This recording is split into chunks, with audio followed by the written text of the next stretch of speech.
Bonsoir et bienvenue dans cette nouvelle édition de l'Africa Tonight. Voici les titres de ce journal. La communauté internationale dénonce une tentative de coup d'État. Climat sous haute tension au Niger. Le président Mohamed Bazoum est retenu par sa propre garde présidentielle. La deuxième édition du sommet Russie-Afrique s'ouvre ce jeudi à Saint-Pétersbourg. Au menu de cette rencontre, le renforcement des partenariats entre la Russie et l'Afrique. 17 chefs d'État africains seront présents à cet événement. Nous retrouverons sur place notre envoyé spécial. Le Maroc, l'une des grandes économies africaines, grâce notamment à son secteur industriel que les autorités souhaitent rendre plus compétitif à l'échelle mondiale. L'Union africaine et la CEDEAO, la communauté économique des États de l'Afrique de l'Ouest, condamnent ce mercredi 26 juillet une tentative de coup d'État au Niger où le président Mohamed Bazoum est retenu au palais par des membres de la garde présidentielle. Des discussions auraient été engagées avec des membres de cette garde présidentielle. En ce qui concerne le mouvement lancé ce mercredi, le gouvernement évoque un mouvement d'humeur. Les organisations africaines, elles, parlent d'une tentative de coup d'État. À l'heure où l'on se parle, la situation reste donc très confuse à Niamey. Corinne Kamseone, Joël Marie-Ballot.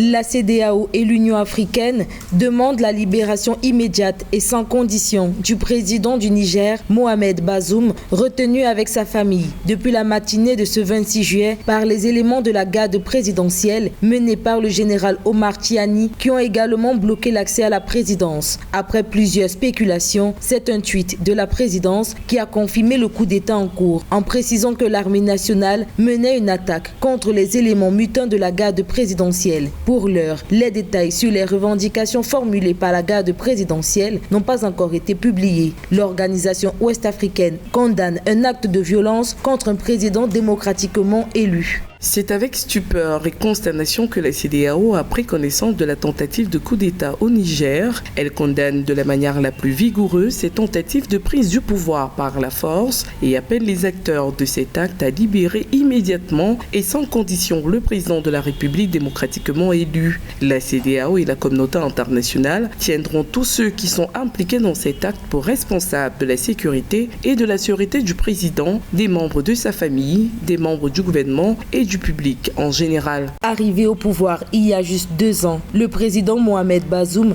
avait déjà vu son pouvoir menacé par une tentative de coup d'État à la veille de son investiture en mars 2021 dans un pays coutumier des régimes militaires avec 4 coups d'État survenus entre 1974 et 2010. Le président Bazoum est le premier chef d'État à accéder au pouvoir après une transition démocratique entre 2 présidents élus. Ancien ministre de l'Intérieur sous l'ère Mahamadou Issoufou, le président Bazoum a pris les rênes en promettant la continuité de l'œuvre de son prédécesseur. Ce coup d'État, je peux dire, tombe apparemment comme un cheveu dans la soupe, mais à l'analyse, il faut comprendre que cela était prévisible. Pourquoi je dis que cela était prévisible?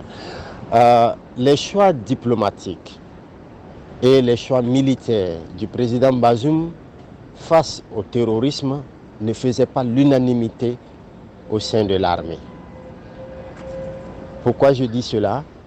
L'armée nigérienne n'a pas toléré quelque part le fait que l'armée française quitte le Mali et vienne se baser au Niger. Selon les perspectives économiques de la Banque africaine de développement, la croissance économique du Niger a rebondi en 2022 à 7,2% et devrait se maintenir à 7% en 2023 pour grimper à 11,8% en 2024. Sur le plan sécuritaire, cependant, la région de Difa, dans le sud-est du pays, reste toujours la cible d'attaques terroristes depuis 2015 et ce, malgré la présence militaire via le dispositif Barkhane. Le coup d'État initié ce matin n'a pas affecté la sécurité dans la ville de Niamey, selon la presse locale. Depuis son tweet publié il y a quelques heures, la présidence n'a plus fait de déclaration officielle. Silence radio également du côté des mutins. Le sommet Russie-Afrique s'ouvre ce jeudi à Saint-Pétersbourg, dans le nord-ouest de la Russie. Rencontre qui intervient au moment où Moscou cherche à élargir la géographie de ses intérêts sur le continent.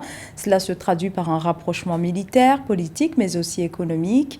Le président russe Vladimir Poutine a convié à ce sommet les chefs d'État et de gouvernement africains. 49 pays africains et 17 chefs d'État ont confirmé leur participation. Le sommet Russie-Afrique intervient un peu plus d'une semaine après le retrait de la Russie de l'accord permettant l'exportation des céréales ukrainiennes. Le sujet devrait être évoqué, des thématiques allant de la coopération économique en passant par l'énergie et la sécurité vont l'être également. Les précisions de notre envoyé spécial à Saint-Pétersbourg, Frater Ndaka Isenga. Nous sommes à Saint-Pétersbourg en Russie, la ville qui accueille le deuxième forum Russie-Afrique, c'est 27 et 28 juillet 2023. Une deuxième édition du forum économique et humanitaire qui se tient 4 ans après la première édition qui s'est tenue à Sochi, une autre ville de la Russie. Une première édition qui était censée booster les relations entre l'Afrique et la Russie. Estimée à 17,7 milliards de dollars en 2021, les échanges commerciaux entre l'Afrique et la Russie ont évolué pour atteindre 18 milliards de dollars en 2022. Pour les avancées en matière militaire, ils sont très notables, notamment avec la présence du groupe Wagner dans plus de 15 pays africains. Aujourd'hui, plus que jamais, la Russie et l'Afrique ont besoin de nouer des partenariats plus solides pour renforcer leur influence sur la scène internationale. La Russie, de plus en plus isolée dans le cadre du conflit ukrainien, prévoit d'ouvrir des représentations diplomatiques un peu partout sur le continent, un rapprochement qui n'est pas bien perçu par les puissances occidentales, mais dont l'Afrique pourrait se servir pour renforcer son influence dans l'écosystème mondial. Signature d'un protocole d'accord entre l'Agence de la promotion des investissements de la République démocratique du Congo avec l'Association marocaine des exportateurs. Cette entente vise à promouvoir les liens économiques en favorisant les financements et les échanges commerciaux. Cet accord devrait, selon les autorités des deux pays, renforcer la compétitivité des entreprises marocaines et congolaises. Marie-Raphaël Antelo. Renforcement de la coopération économique entre le Royaume du Maroc et la République démocratique du Congo à l'initiative de la signature d'un protocole d'accord entre l'Agence nationale de la promotion des investissements de la République démocratique du Congo et l'Association marocaine des exportateurs. Selon les deux institutions, l'objectif de ce partenariat est de promouvoir les relations économiques en favorisant les investissements, les échanges commerciaux et le transfert de savoir-faire entre les deux États. Ceci tout en créant un environnement propice à l'émergence de nouvelles opportunités d'affaires pour les investisseurs et les exportateurs des deux pays. Les avantages potentiels de cette alliance sont multiples et se constatera par l'accroissement des échanges commerciaux, la facilitation du transfert de technologies, le renforcement des capacités de production et surtout la promotion du partenariat gagnant-gagnant entre les entreprises marocaines et congolaises. Ensemble, ASMEX, ANAPI, FEC, CGM et votre ambassade, comme partenaires utiles dans ce cadre bilatéral, les défis économiques de notre époque pourront être relevés, et ce, en saisissant les opportunités qui se présentent à nous. Pour Hassan Sentisi El Idrissi, président de l'ASMEX, la signature de ce protocole d'accord marque le début d'une nouvelle ère de partenariat économique entre le Maroc et la République démocratique du Congo. En effet, à travers ce protocole d'accord, l'ASMEX accompagnera les entreprises marocaines souhaitant investir en République démocratique du Congo et à faciliter les échanges commerciaux entre les deux pays. Selon les données disponibles, la République démocratique du Congo a capté environ 5,1% des exportations marocaines, constituant ainsi son 5e fournisseur en Afrique subsaharienne. L'ASMEX travaille en ce moment en étroite collaboration avec le gouvernement marocain pour améliorer justement la logistique du Maroc vers tous les pays ayant ratifié l'accord de la ZLECAf, y compris bien sûr la RDC, et en améliorant la logistique et en diminuant le prix de la logistique dans un sens ou dans un autre, dans les deux sens d'ailleurs, ça va être profitable bien sûr pour pour l'ensemble des opérateurs.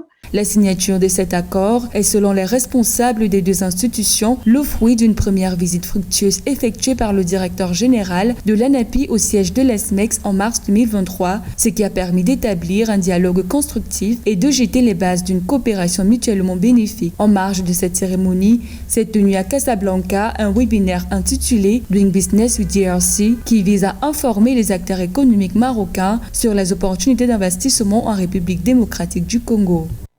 Le tissu industriel marocain est l'un des plus dynamiques. Le pays se positionne notamment dans l'industrie automobile. Mais de manière globale, l'industrie est l'un des principaux moteurs de croissance de l'économie marocaine. Cela a été rendu possible par la promotion d'un environnement propice à l'investissement et à une plus grande compétitivité du secteur. Mildred Diamou. Les options industrielles, soutenues notamment par des infrastructures de pointe adoptées par le Maroc au cours des 2 dernières décennies, ont créé une dynamique qui a amélioré l'attractivité du pays pour les investissements étrangers et a favorisé l'émergence des métiers mondiaux. Deuxième pays le plus industrialisé d'Afrique, l'industrie représente environ 25,9% du produit intérieur brut du Maroc et emploie plus de 21,6% de la main-d'œuvre. 20% de la production mondiale de phosphate est fournie par le Maroc et le pays détient environ 85% de réserves mondiales. Des données qui renforcent sa compétitivité sur le marché intra-africain et international. Cela se matérialise d'abord au niveau des infrastructures. Le Maroc est devenu une terre modèle en termes de qualité et de productivité. Donc ce sont la qualité de la ressource humaine d'abord. Nous avons une jeunesse qui est agile, nous avons une jeunesse qui est intelligente, nous avons une jeunesse qui est de plus en plus qualifiée et c'est notre force. Et tout l'enjeu est de la valoriser. Le Maroc est devenu le 2e investisseur africain sur le continent grâce notamment à ses exploits dans le secteur automobile. L'industrie automobile marocaine est particulièrement remarquable à l'export, les ventes du secteur atteignant près de 44,91 milliards de dirhams à fin avril 2023. Ce qui positionne le pays comme le plus grand centre de production automobile du continent africain. Après avoir atteint l'objectif d'1 million de voitures par an, le Maroc va atteindre 2 millions de voitures par an à l'horizon 2030. Un chiffre qui pourrait faire entrer le pays dans le top 10 mondial des producteurs automobiles. Le tissu industriel, la plateforme industrielle automobile marocaine, qui est composée de 250 usines, livre tous les constructeurs du monde. Le Maroc a choisi les secteurs dans lesquels il voulait s'intégrer dans la mondialisation, ce qu'on a appelé les métiers mondiaux du Maroc. Et dans ces secteurs, nous travaillons de manière très profonde et très précise pour devenir l'un des pays les plus compétitifs au monde. Pour le secteur automobile, par exemple, nous avons construit une plateforme aujourd'hui qui n'existait pas il y a 15 ans, qui a une capacité de production de 700 000 véhicules par année, ce qui n'est pas rien. 64% de la valeur des pièces qui constituent un véhicule sont fabriquées dans les 250 usines de l'écosystème automobile marocain. Le Maroc figure également sur l'échiquier mondial des principaux pays producteurs et exportateurs agroalimentaires. Les fruits et légumes made in Morocco sont devenus un gage de qualité, alors que le pays est devenu depuis 2022 le 3e exportateur mondial de tomates. Les expéditions marocaines de tomates se sont établies à 670 000 tonnes en 2022, contre 629 500 tonnes en 2021. Autre secteur qui conforte la compétitivité du Maroc au niveau mondial, le tourisme, les services, les technologies de l'information et de la communication, ainsi que le secteur aéronautique. Le tournoi féminin de football aux Jeux Olympiques de 2024 est prévu du 25 juillet au 10 août 2024, suivant le calendrier officiel des épreuves sportives des JO de Paris. Mais avant, place à la phase de qualification. Et en ce qui concerne le continent africain, les épreuves se poursuivent. On fait le point dans ce sujet, signé José Douglas. Pour la première fois, le football olympique à Paris 2024 se terminera par la finale du tournoi féminin.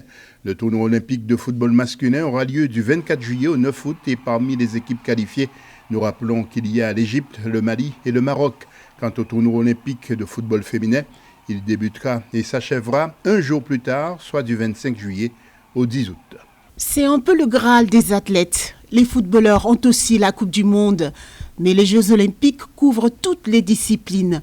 Les anneaux olympiques ont quelque chose de magique. 2 équipes africaines seront qualifiées et avant de passer en revue Les premiers résultats, il faut noter que toutes les joueuses du monde prennent à cœur cette compétition. Tous les sportifs rêvent de gagner l'or olympique. Les footballeurs font exception à la règle du fait de la Coupe du Monde. Mais un sacre olympique reste une consécration. Les Jeux olympiques sont le panthéon du sport. Plusieurs mastodontes du football féminin africain sont en lice et voici quelques résultats enregistrés. Les Amazones du Bénin se sont qualifiées pour le prochain tour en battant la Guinée-Bissau 3-2 à Cotonou.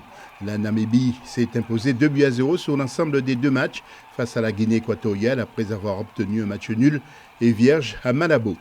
L'Éthiopie a écrasé le Tchad 10-0 en aller-retour, tandis que l'Ouganda a battu le Rwanda 4-3 sur l'ensemble des 2 matchs après une courte victoire 1-0 à Kigali. Le Mali s'est imposé 3-2 face au Burkina Faso après un match nul, 2 buts partout. Ghana-Guinée 4-0, valide ainsi la qualification des Black Queens pour le prochain tour de ces qualifications des Jeux Olympiques de Paris 2024. Rendez-vous au mois d'octobre pour la suite. C'est la fin de ce journal. Merci de nous avoir suivis. L'information continue sur Africa 24.